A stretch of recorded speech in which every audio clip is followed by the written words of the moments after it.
The Nexus Prime Academy stood like a monument to interspecies cooperation, which was rather ironic considering most of its students spent their time learning increasingly creative ways to dismember each other.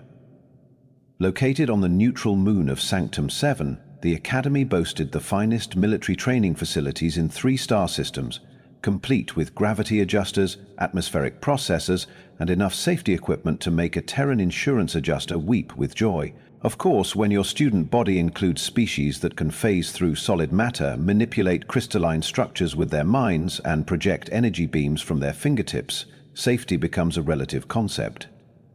The Academy's designers had thoughtfully installed energy dampeners, kinetic barriers, and emergency medical stations every 50 meters. They had not, however, anticipated enrolling a human. Commander Vexthul clicked his mandibles in what passed for contemplation among his kind as he reviewed the latest incident reports. His chitinous exoskeleton gleamed under the office's artificial lighting, and his compound eyes reflected the holographic displays showing training facility damage assessments. 3 sparring mats completely destroyed, 2 gravity generators offline, and 1 very confused maintenance crew trying to figure out how a punching bag had ended up embedded in a reinforced wall. "Explain to me again," he buzzed to his aide, Lieutenant Quirix, "how a single first-year student managed to cause more property damage in 1 semester than the previous graduating class combined." Quek's antennae twitched nervously. "Well, sir, the human doesn't seem to understand the concept of restraint during training exercises. The human has a name, Lieutenant. Jenna Morrison, sir, though the other students have taken to calling her Tank." Vexthul's mandibles clicked faster, a sure sign of mounting irritation. "And why, pray tell, do they call her that?" "Because she moves like one, sir, and has roughly the same stopping power." The commander pulled up Morrison's file, watching her holographic image rotate slowly above his desk. She appeared deceptively ordinary for a Deathworlder. Average height by human standards, stocky build, short cropped auburn hair, and the kind of casual smile that suggested she found the universe mildly amusing.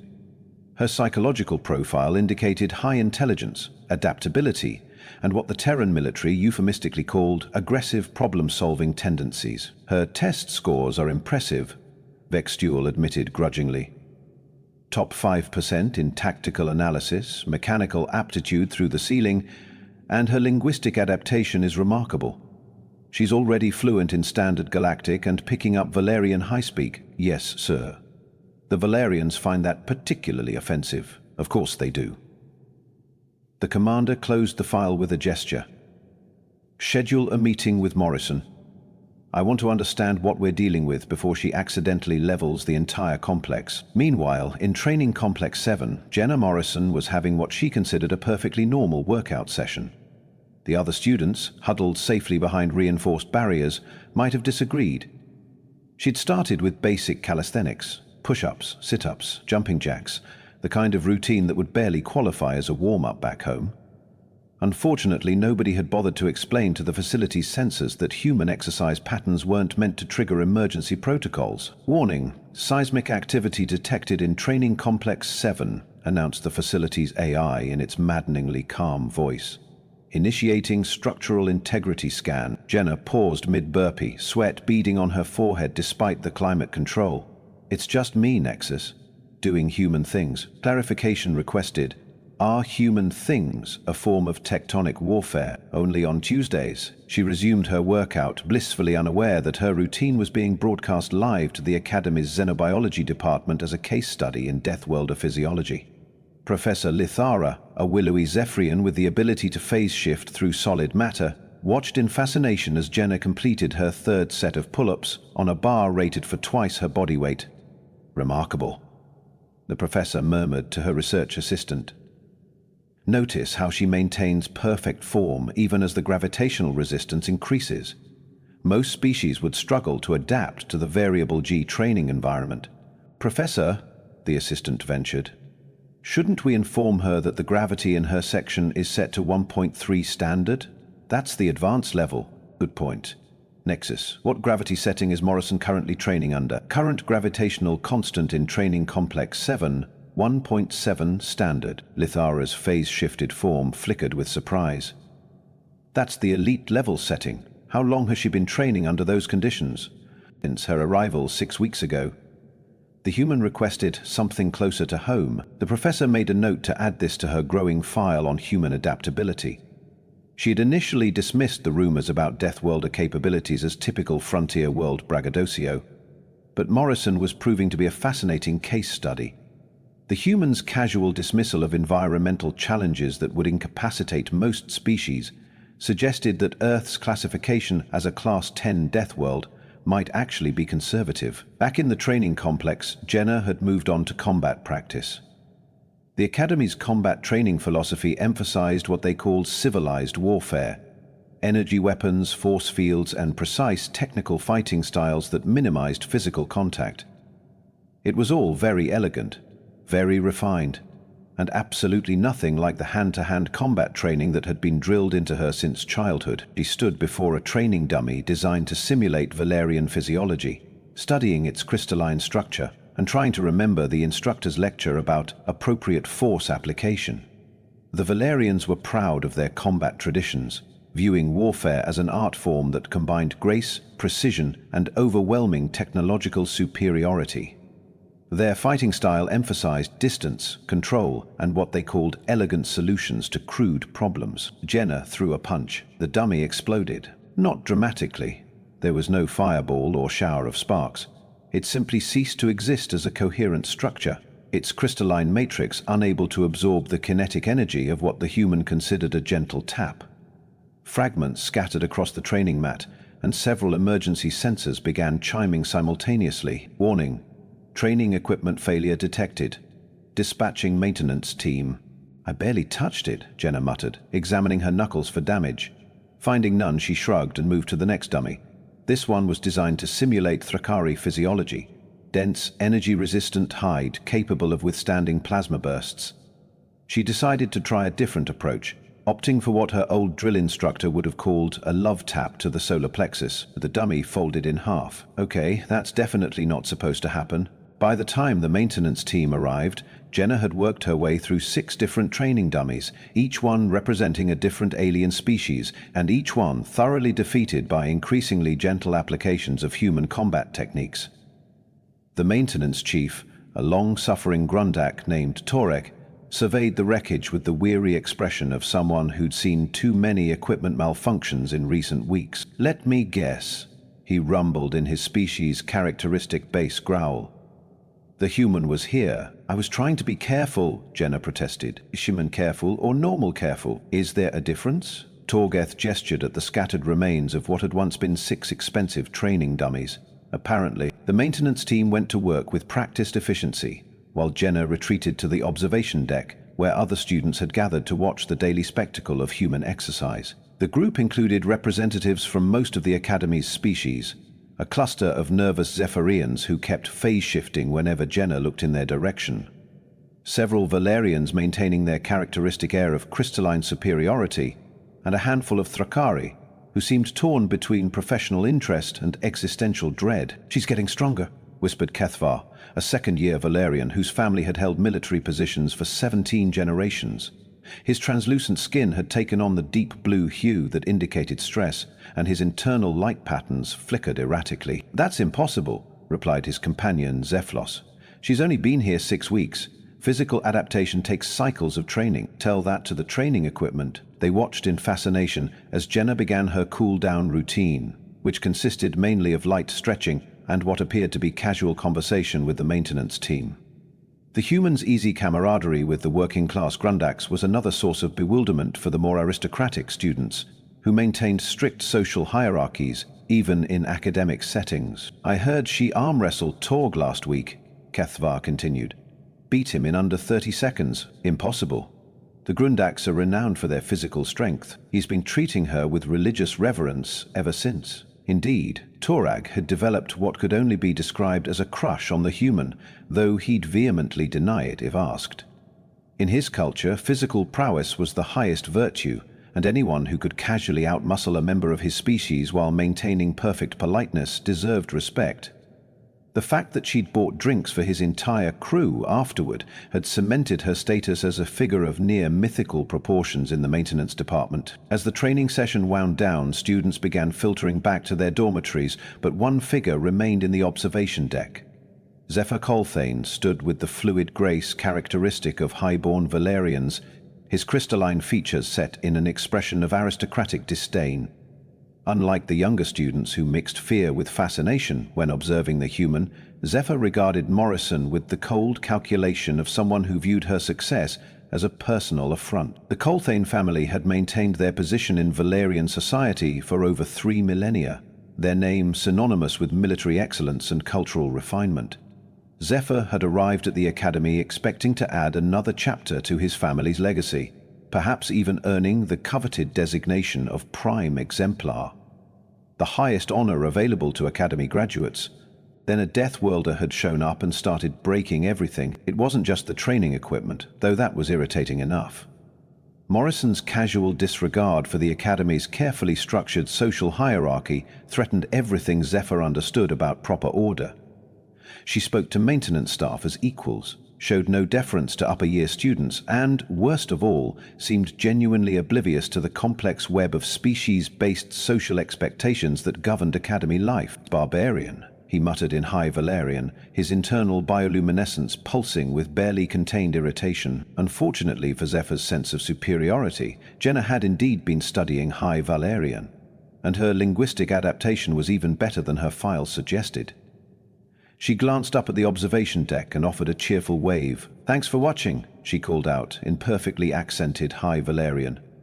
"Hope you picked up some tips." Zephyr's bioluminescence flared bright enough to illuminate the entire observation deck, a reaction that among his species indicated either extreme embarrassment or homicidal rage. Possibly both. As he stalked away, crystalline fingers clenched into fists, Zephyr began formulating plans. The Academy's Grand Melee tournament was only weeks away, a formal competition where students could demonstrate their combat prowess in front of military recruiters and family representatives. It would be the perfect venue to remind everyone exactly what separated civilized species from Deathworld barbarians. Down in the training complex, Jenna finished her stretches and gathered her gear, blissfully unaware that she'd just made an enemy. In her experience, people who took themselves too seriously usually worked out their issues eventually. After all, how much trouble could one aristocratic alien cause? As she headed for the showers, the Academy's AI made another notation in its growing file on human behavioral patterns. The file was becoming quite extensive, filled with observations that would have profound implications for interspecies relations, if anyone bothered to read it. "Note," the AI recorded in its impassive electronic voice. "Human subject continues to exceed all baseline parameters for Deathworlder integration. Recommend immediate review of safety protocols and social interaction guidelines. Also recommend substantial upgrade to training equipment budget." In the distance, warning sirens began to wail as someone discovered that Jenna had somehow managed to crack the reinforced flooring in Complex 7. Just another typical day at Nexus Prime Academy, where the only thing more dangerous than the advanced weapons training was letting a human use the exercise equipment unsupervised. The Academy's evening meal period proceeded with its usual carefully orchestrated chaos, as hundreds of students from dozens of species attempted to navigate the complex social dynamics of interspecies dining. The cafeteria had been designed by committee, which explained why it resembled a three-dimensional maze crossed with a diplomatic reception hall. Different atmospheric zones accommodated various breathing requirements, while specialized food dispensers catered to everything from photosynthetic ethereals to the carnivorous apex hunters from the rimworlds. Jenna had found her usual spot at one of the neutral zone tables, designed for species with similar environmental needs. She'd learned to avoid the Valerian section after an unfortunate incident involving what she thought was seasoning, but turned out to be a mild neurotoxin, and the less said about her encounter with Zephyrian cuisine, the better. "Morrison!" Torset voice boomed across the cafeteria as the Grundag maintenance chief approached with his evening meal, a slab of protein that looked like it could double as body armor.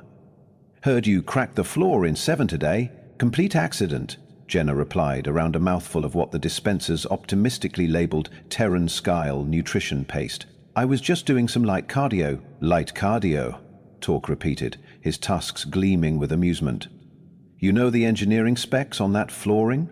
rated to withstand direct plasma cannon fire. Maybe it was defective, or maybe humans are scarier than anyone wants to admit. Their conversation was interrupted by the arrival of Professor Lithara, whose phase-shifted form solidified into visibility as she approached their table.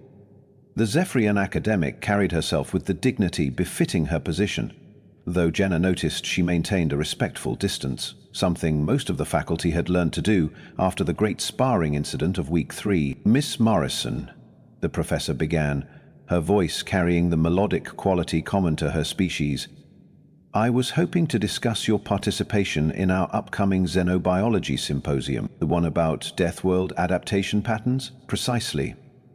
Your presence here has provided invaluable data for our research into species integration. We're particularly interested in your psychological adaptation to low-threat environments." Jenna blinked. "Low-threat? Well, yes. Compared to your homeworld's environmental challenges, the Academy's training regimen must seem quite manageable." Torg snorted, nearly choking on his protein slab. "Tell that to the training equipment." Professor Lithara's face-shifted form flickered with what might have been embarrassment. "Yes, well, we're still calibrating our understanding of human physical capabilities. Perhaps you could provide some baseline measurements for our research." "Sure," Jenna agreed. "What did you have in mind?" "Nothing too strenuous. Basic strength assessment, reflexive response testing, perhaps a demonstration of your species' combat techniques under controlled conditions." "Sounds reasonable. When do you want to start?" "How about tomorrow? We've prepared a special testing facility with upgraded safety protocols." As the professor phase shifted away, Torg leaned closer to Jenna with a conspiratorial whisper. "You know she's been taking bets on how much damage you'll cause, right?" "Really? Smart money's on total facility replacement. I put 50 credits on interdimensional breach." Jenna laughed, unaware that across the cafeteria, Zephyra Colthane was watching their interaction with growing irritation. The Valerian noble had spent the entire meal period observing the humans' casual interactions with faculty and staff, noting how quickly she'd integrated into the Academy's social structure despite her obvious barbarism. It was all wrong. Military academies were supposed to maintain proper hierarchies, with respect flowing upward through clearly defined chains of command. Students deferred to faculty, faculty deferred to administration, and everyone maintained appropriate species-based social boundaries. Morrison's egalitarian approach to relationships threatened the very foundation of civilized society. "She's corrupting the entire institution," Zepho muttered to his dining companions, a select group of upper-year Valerians who shared his views on proper social order. "Perhaps," replied Vex Glane, a third year whose family connections had secured him a position in the Academy's student government. "But she's also bringing attention to our institution. Military recruiters from 17 systems have requested information about the human experiment." "Attention from the wrong sort of people," Zephyr countered. "Frontier worlds, colonial militias, mercenary companies. Is that really the reputation we want?" "The Terran Defense Force has also expressed interest," added Morthak, whose family served in the Valerian Diplomatic Corps. "They are apparently impressed by the Academy's progressive integration policies." Zephyr's bioluminescence pulsed with barely contained frustration. The humans were a newly contacted species, barely 50 years since first contact, and yet they were already disrupting established galactic social structures with their casual disregard for proper protocols. Worse, other species were actually adapting to accommodate them, rather than insisting they conform to civilized standards. "Mark my words," he said, his voice carrying the authority of 17 generations of military tradition, "this will not end well. Deathworlders belong on the frontier, not in institutions of higher learning." His companions nodded politely, though privately several of them were beginning to question whether Zephyr's rigid adherence to traditional values might be somewhat outdated. The galaxy was changing, new species were joining the community of civilized worlds, and perhaps some adaptation was inevitable, but none of them were brave enough to voice such heretical thoughts aloud. As the evening meal period concluded and students began filtering back to their dormitories, Jenna found herself walking alongside Kethvar, the young Valerian who'd been observing her training sessions. Unlike his older cousin Zephyr, Kethvar had developed something approaching curiosity about human capabilities. "Morrison," he ventured, his internal light patterns flickering with nervous energy, "may I ask you something?" "Sure, what's up?" "Is it true that your homeworld has predators that hunt sentient species?" Jenna considered the question. Define hunt. Actively stalk and consume intelligent beings as a primary food source. Not really. I mean, there are some dangerous animals, but they're more opportunistic than predatory. Sharks, bears, big cats. They'll attack humans if they're hungry or threatened, but we're not their preferred prey. Kethvar's bioluminescence dimmed with relief. That's somewhat reassuring. Of course, there are the drop bears. Drop bears? Carnivorous marsupials that live in trees and drop on unsuspecting certans. Extremely aggressive, nearly impossible to detect, and they can crack a human skull with their bite. The young Valerian's crystalline features went pale. That sounds terrifying. Jenna maintained her serious expression for exactly 3 seconds before grinning. I'm kidding. Drop bears are a myth we use to scare tourists. Oh. Kethvar's relief was palpable. You have an unusual sense of humor. Wait until you hear about the spider season. Spider season? Every autumn, when the giant hunting spiders migrate across the continent in search of mates. The skies go dark with their numbers, and they're attracted to movement and heat signatures. This time, Kethvar was smart enough to recognize the setup. Another myth? Completely true, though they're usually only about the size of dinner plates, and they're not actually dangerous to humans. Mostly, by the time they reached the dormitory complex, Kethvar had developed a healthy appreciation for the complexity of human communication patterns. He was also beginning to understand why his cousin Zephyr found Morrison so unsettling. Not because she was genuinely dangerous, but because she refused to fit into any of the established categories for understanding alien species. As they parted ways at the dormitory entrance, Kethvar found himself looking forward to tomorrow's xenobiology demonstration. Unlike Zephyr, who saw Morrison as a threat to proper order, the younger Valerian was beginning to realize that the human might represent something far more interesting, an opportunity to expand their understanding of what was possible. Behind them, unnoticed in the shadows of the dormitory complex, Zephyr Colthane finished his evening surveillance with growing determination. The Grand Melee tournament would provide the perfect opportunity to demonstrate the superiority of civilized combat techniques over Deathworlder barbarism. All he needed was the right moment to issue a challenge. After all, how difficult could it be to defeat someone who didn't even understand proper fighting forms? The announcement of the Grand Melee tournament arrived with all the pomp and circumstance that military academies seem to require for everything, including cafeteria menu changes. Commander Vextool stood at the podium in the main auditorium, his chitinous form gleaming under the ceremonial lighting, while hundreds of students from dozens of species filled the amphitheater-style seating. The Grand Melee, he buzzed with appropriate gravitas, represents the pinnacle of academic achievement. Here you will demonstrate not merely your combat prowess, but your understanding of civilized warfare principles. Jenna sat in the back row, quietly eating what the dispensers called breakfast but looked suspiciously like recycled cardboard. Around her, students whispered excitedly about the tournament's prestige, the attending military recruiters, and the substantial prize funding provided by various species defense ministries. Combat will be conducted according to standard galactic protocols, Vexthul continued. Energy dampeners will ensure non-lethal engagement, medical teams will monitor all participants, and victory conditions will be determined by our advanced AI scoring system. Professor Lithara materialized beside Jenna's seat, her phase-shifted form causing several nearby students to jump. Miss Morrison, have you considered entering the tournament? Not really, Jenna replied around a mouthful of breakfast paste. Seems like everyone else has been training for this their whole lives, perhaps. But you've shown remarkable adaptability. Besides, the research data would be invaluable. Down on the stage, Commander Vexthul was explaining the tournament structure. Preliminary rounds would narrow the field to 16 competitors, followed by elimination brackets leading to the final championship match.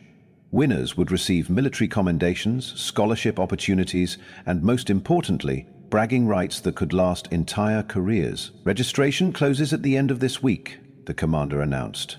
Remember, this tournament represents not just personal achievement, but the honor of your respective species. The auditorium erupted into excited chatter as students began forming training groups and discussing strategies.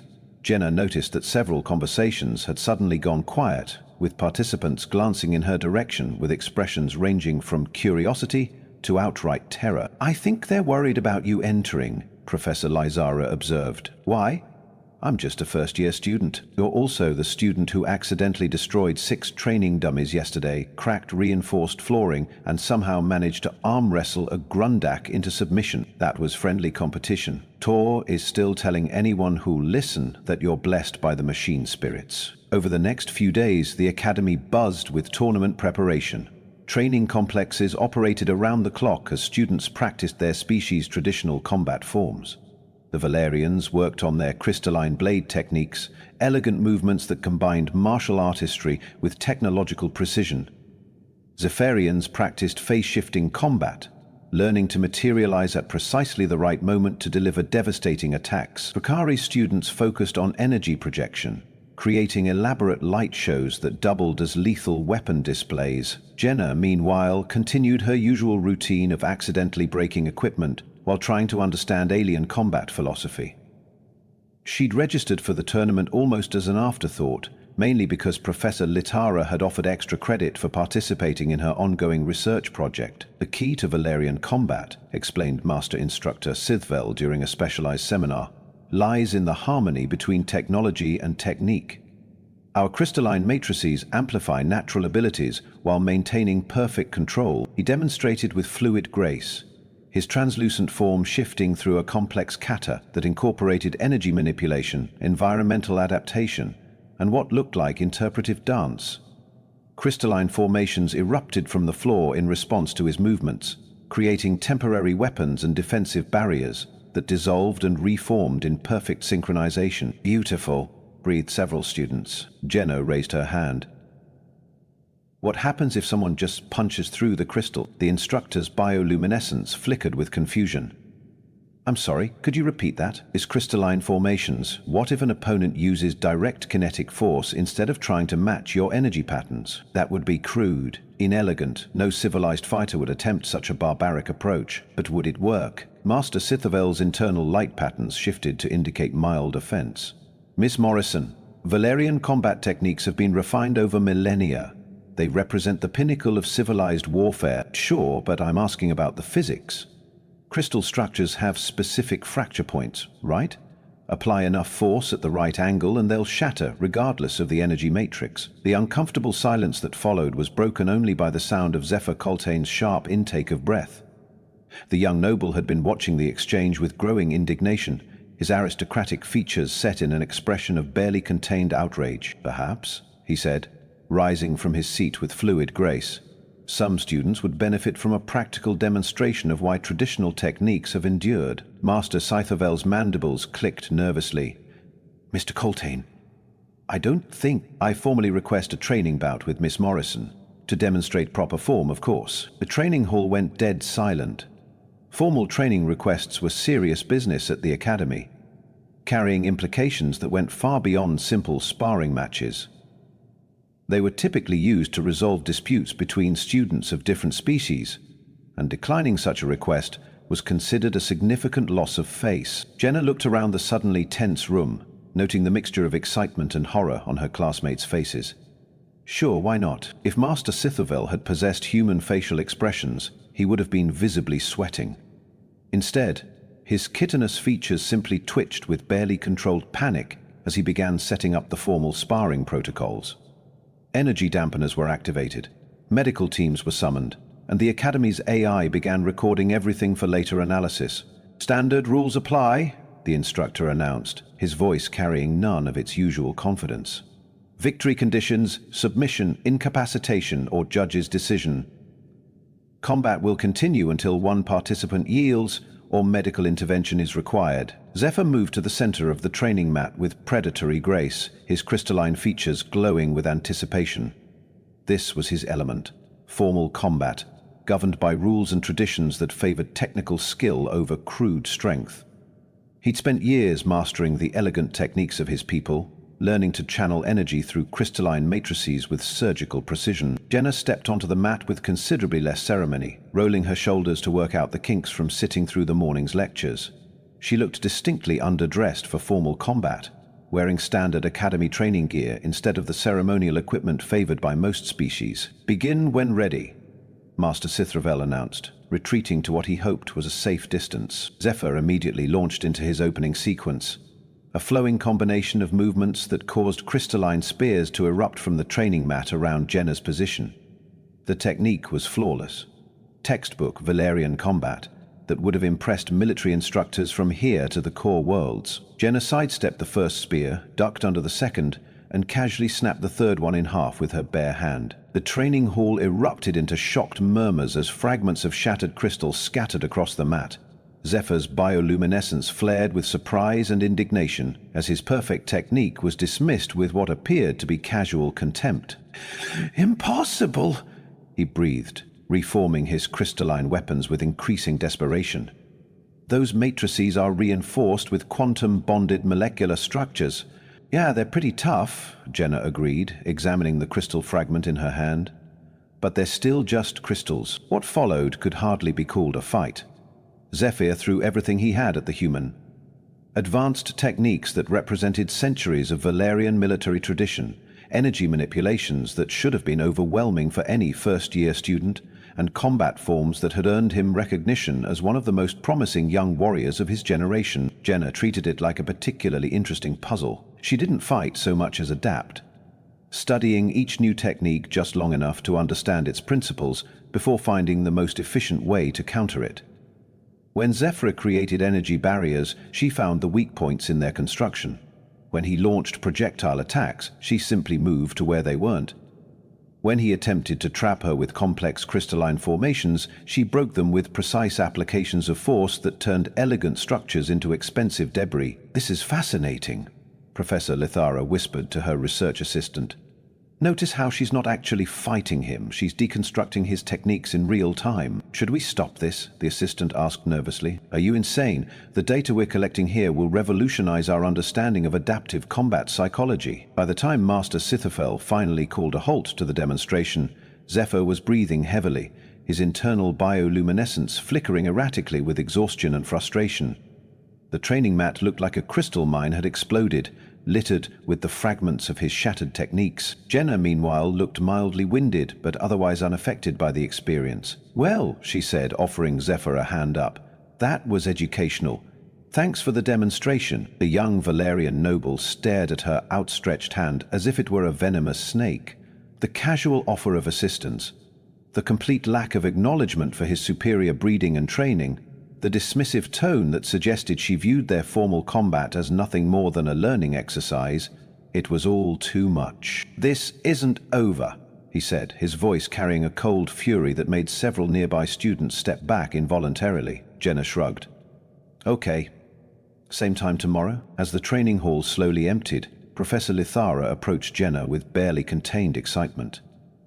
"Miss Morrison, that was extraordinary. Your adaptive capabilities exceeded every projection in our models." "Thanks, I guess, though I'm not sure what I adapted to." He was telegraphing his moves pretty clearly. Telegraphing? Yeah.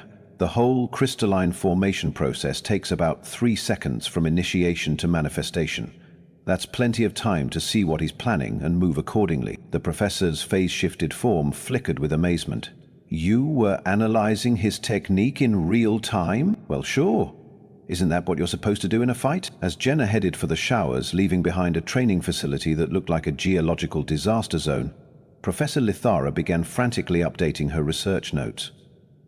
The implications were staggering, not just for xenobiology, but for military strategy, interspecies relations, and the fundamental assumptions underlying galactic civilization. Behind them, unnoticed in the shadows of the training hall, Zephyr Colthane stood among the wreckage of his family's ancient techniques, his crystalline features set in an expression of cold determination.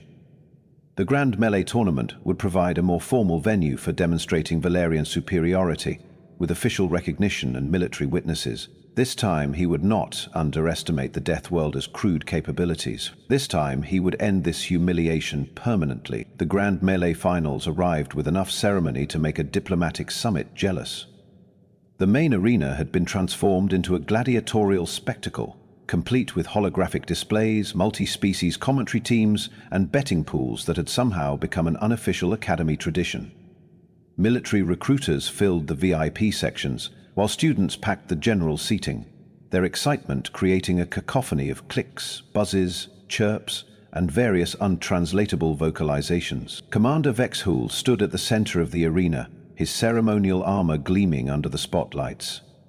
Ladies, gentlemen, and assorted sentient beings, welcome to the final match of this year's Grand Melee tournament. The crowd erupted as Zephyr Colthane made his entrance, crystalline form practically radiating aristocratic confidence. He'd spent the intervening weeks in intensive training, refining techniques that dated back to the founding of Valerian civilization. His family's ancient combat armor had been specially modified for the occasion, each crystalline plate inscribed with honor marks representing 17 generations of military excellence. Jenna's entrance was considerably less dramatic. She jogged into the arena wearing standard training gear, waving cheerfully at Torg and his maintenance crew, who'd claimed the best seats in the house.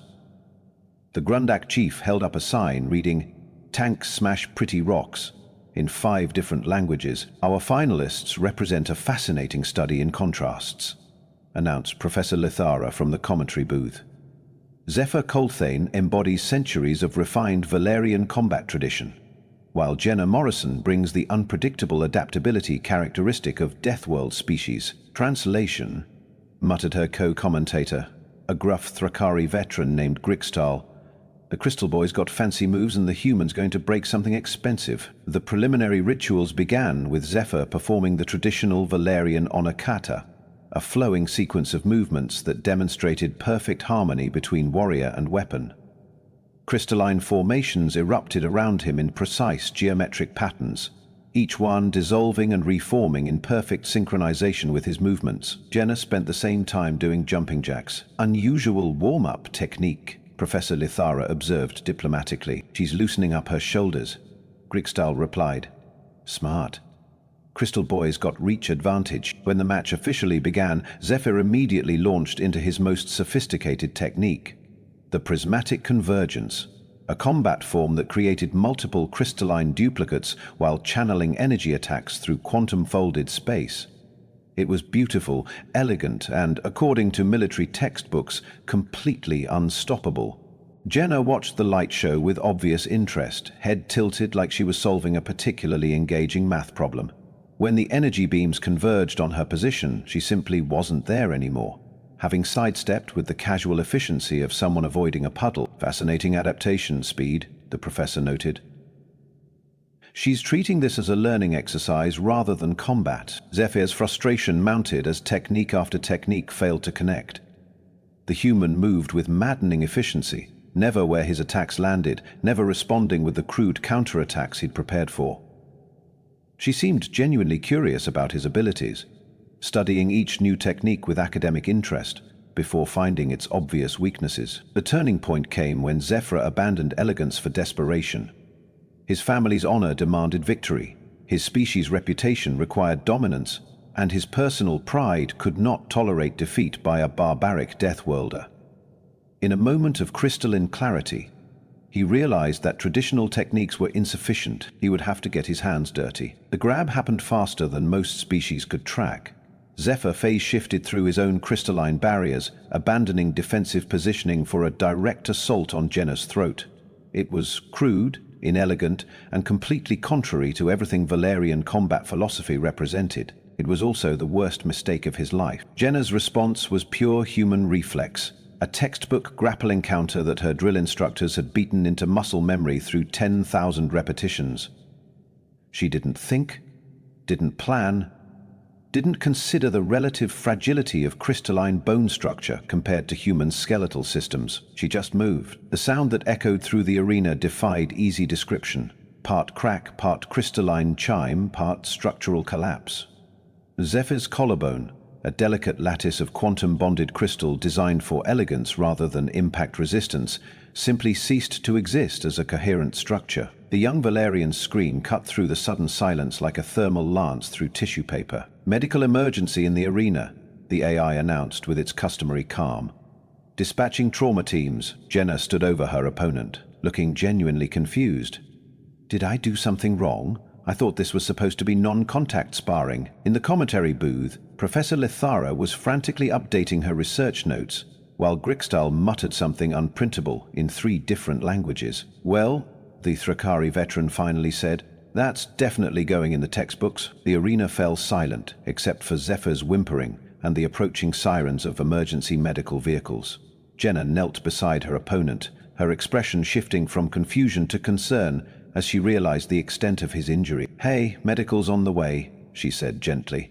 "Try not to move too much." Zephyr looked up at her through tears of pain and humiliation, seeing not the savage Deathworlder of his imagination, but someone genuinely worried about his well-being. The realization was somehow worse than the physical agony. He had challenged a human to prove Valerian superiority. Instead, he had learned the difference between combat as art and combat as survival. The medical bay at Nexus Prime Academy had seen its share of training injuries over the years. Energy burns, phase shift displacement syndrome, the occasional crystalline matrix overload, but nothing quite like the structural collapse of a Valerian's primary skeletal support system. Dr. Helixwin, the facility's chief medical officer, stood over Zephyr's bioregeneration pod with the expression of someone trying to solve a three-dimensional puzzle while blindfolded. "Fascinating," she murmured, her serpentine form coiling around the diagnostic displays. "The fracture pattern suggests instantaneous stress distribution across multiple quantum-bonded crystal matrices. What kind of force could cause this type of damage?" "Human," replied her assistant. A young Zephyrian nervousness kept making him flicker in and out of visibility. "Be more specific." "Home human, applied standard grappling technique. Duration, approximately 0.3 seconds. Dr. Helixwin's scale shifted to a color that indicated profound skepticism. "That's impossible. Valerian bone structure is specifically designed to withstand energy weapon discharge.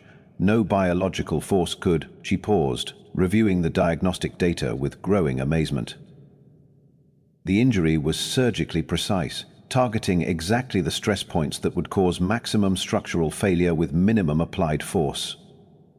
It was as if the human had somehow identified the most vulnerable aspects of crystalline architecture and exploited them with textbook efficiency. "Has anyone interviewed the human about her combat training?" the doctor asked. "Miss Morrison?" "She's in the waiting area. Claims it was a basic defensive maneuver and keeps asking if Mr. Colthane will be okay." Down the corridor, Jenna sat in what the Academy generously called a waiting room, but more closely resembled an alien furniture exhibition. Chairs designed for species with vastly different anatomies created a seating arrangement that defied both logic and comfort. She'd eventually given up trying to find something human-appropriate and settled for leaning against a wall. Commander Vexthul approached with the measured gait of someone delivering either very good news or very bad news. His mandibles clicked in what might have been amusement as he settled into a nearby chair designed for something with entirely too many joints. "Miss Morrison," he began, "we need to discuss what happened in the arena. Is Zephyr going to be okay? I didn't mean to hurt him that badly. He'll recover. Valerian medical technology is quite advanced, though it will require several weeks of regenerative therapy." The commander paused, studying her expression with his compound eyes. "The question is whether you used excessive force." Jenna blinked. "Excessive force?" He grabbed my throat. "Yes. We've reviewed the recording. Mr. Colthane clearly initiated inappropriate physical contact. Then I responded appropriately. Basic defensive grappling. Redirect the attacker's momentum. Control their center of gravity. Apply leverage at the weakest structural point." "Weakest structural point?" "Sure. Valerian bone structure is beautiful, but it's optimized for energy distribution, not impact resistance. The collarbone joint is particularly vulnerable because it has to balance flexibility with load-bearing capacity." Commander Vexthul's mandibles clicked faster. "You analyzed his skeletal structure during combat?" "Not consciously. It's just basic anatomy. You learn to read bone density and joint flexibility when you're training in mixed species environments." "Mixed species environments," Jenna shrugged. "Earth got a lot of biodiversity. You learn to adapt your techniques depending on whether you're dealing with something built like a gorilla or something built like a deer." The implications of this casual statement were staggering. Commander Vexthul had spent decades studying military tactics from across the galaxy, and the idea that human combat training routinely included adaptive techniques for multiple body types suggested a level of versatility that most species never encountered. "Ms. Morrison," he said carefully, "exactly how much restraint were you using during the match?" "All of it? I mean, this was supposed to be a demonstration bout, right? I was trying not to hurt anybody." The commander's compound eyes focused on her with uncomfortable intensity. Are you telling me that you deliberately held back during the tournament? Well, yeah. I'm not here to injure people, just to learn. Besides, Zephyr's techniques were actually pretty interesting from a physics standpoint. Before Commander Vexthul could process this revelation fully, Professor Lithara materialized beside them in a shimmer of phase-shifted energy. Her usual academic composure had been replaced by barely contained excitement. "Miss Morrison," she began breathlessly, "I've been analyzing the tournament footage, and the applications for military training are extraordinary. Your adaptive combat methodology could revolutionize interspecies tactical doctrine." "I don't have a methodology," Jenna protested. "I just do what seems logical." "Exactly. That's what makes it so remarkable. While other species train in rigid combat forms optimized for their physiology, humans apparently developed flexible approaches that can be modified in real time." Commander Vexthul's mandibles had stopped clicking entirely, which among his species indicated either deep contemplation or system overload. "Professor, are you suggesting that human combat training is fundamentally different from standard galactic military doctrine?" "Not just different, superior. At least in terms of adaptability." Professor Lithara's phase-shifted form flickered with academic enthusiasm. "Most species develop combat techniques based on their natural advantages. Valerians use crystalline manipulation, Zephyrians exploit phase-shifting, Thrakari rely on energy projection." "Makes sense," Jenna agreed.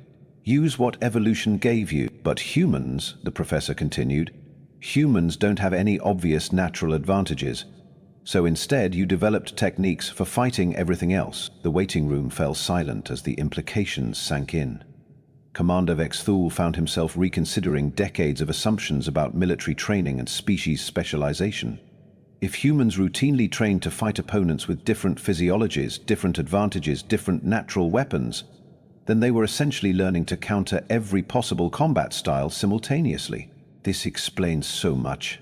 Their conversation was interrupted by the arrival of Dr. Helix Wind, whose serpentine form moved with the fluid grace of someone bearing significant news. "Mr. Colthane is stable," she announced. "The regenerative therapy is proceeding normally, though he's requested to speak with Ms. Morrison." "Is that safe?" Professor Lithara asked. "Physically, yes. Psychologically..." The doctor's scales shifted to indicate uncertainty. "He's been through a humbling experience. Some perspective adjustment may be inevitable." Zephyr's recovery room had been designed with Valerian physiology in mind.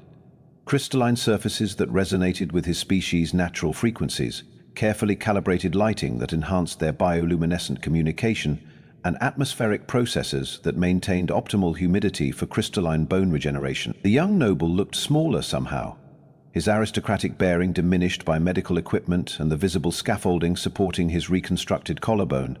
His internal bioluminescence pulsed weakly as Jenna entered, and his expression carried none of its former arrogance. "Morrison," he said quietly, "I owe you an apology." Jenna pulled up a chair designed for something with more legs than humans typically possessed.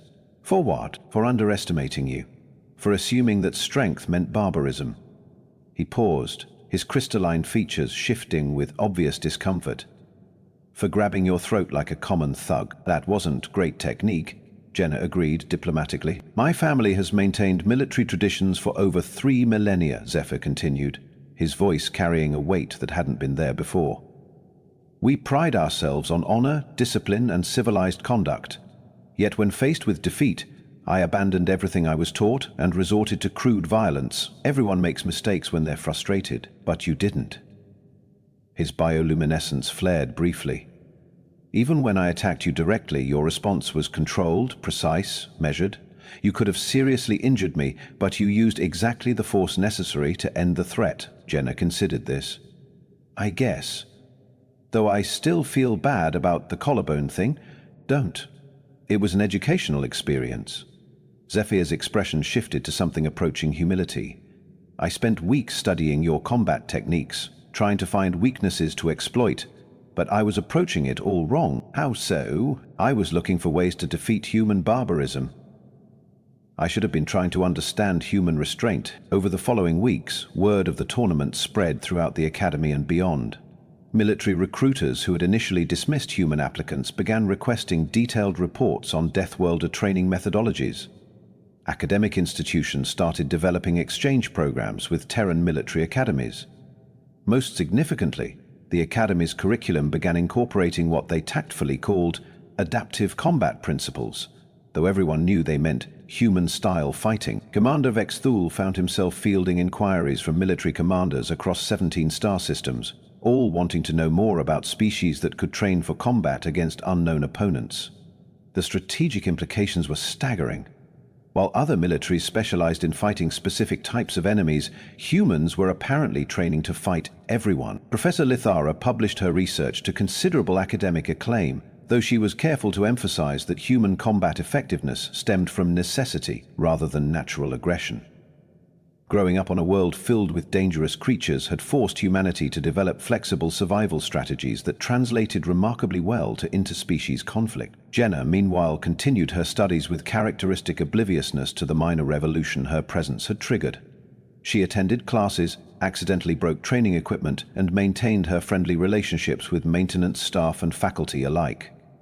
The only real change was that other students had stopped treating her like a curiosity and started asking for combat training advice, which she was happy to provide, though she insisted on starting with basic safety protocols. Rule 1, she explained to a group of eager first-year students, never grab someone's throat unless you're prepared for them to break something important. Like what? Asked Kethvar, who had become something of a human combat enthusiast since his cousin's enlightening experience. Like your collarbone, your pride, or your fundamental assumptions about civilized warfare. The irony was not lost on Academy instructors that the barbaric Deathworlder had become their most popular teacher of restraint and tactical discipline. But then, as Commander Vexthul had learned to appreciate, humans seemed to specialize in defying expectations. In the end, Zephricalthane's family maintained their military tradition, though with a significantly expanded definition of what constituted civilized conduct. The Grand Melee Tournament continued its annual tradition, though with substantially upgraded medical facilities and revised safety protocols specifically addressing Deathworlder participation. And deep in the Academy's archives, filed under Species Integration Studies, Professor Lithara's research gathered digital dust alongside thousands of other academic papers.